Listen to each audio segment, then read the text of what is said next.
exclusive live radar and 9-day forecast, so you'll know first. This is First Alert Weather. And now to First Alert Weather with Chief Meteorologist Brian Busby. You have an active situation behind you, Brian. Oh yeah, with the latest storm track here, Berea, still talking about the leading edge, which is going to be the gusty winds.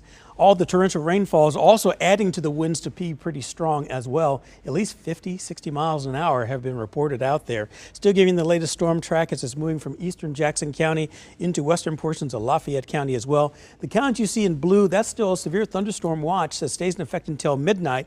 Once this line moves through, counties will probably be lifted from that. But right now we have in and out of these heavier downpours that are continuing to last for a little bit longer. Higginsville at 9:38 for you, Waverly, Missouri, 1 minute past that. So this is just part of the cluster of thunderstorms. And look at this huge area.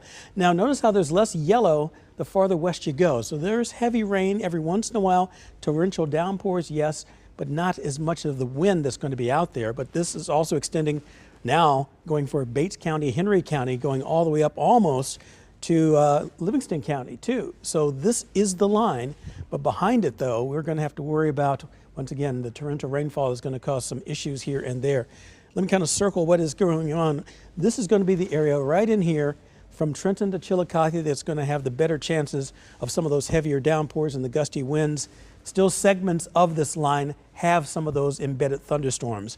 But as mentioned, this is still an alert day because now we're focusing our attention on, well, unfortunately, the flooding that's going to concern.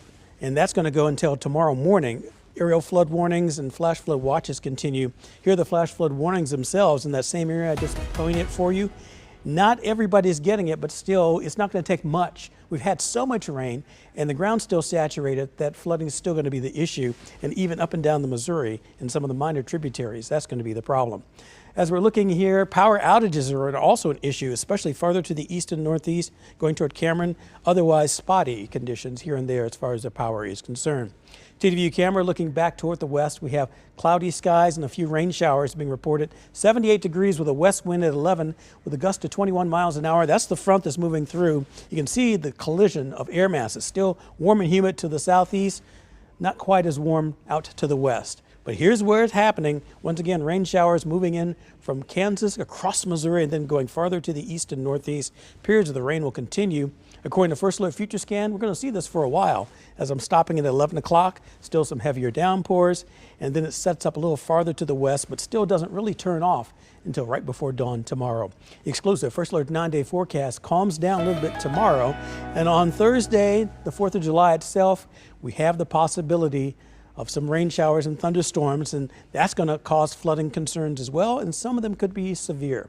Something we're going to continue to watch and monitor. Friday, 83, 85 on Saturday. More slim chances of rain move back in Sunday and Monday, but the temperatures stay pretty much in the 80s for the entire 9-day forecast.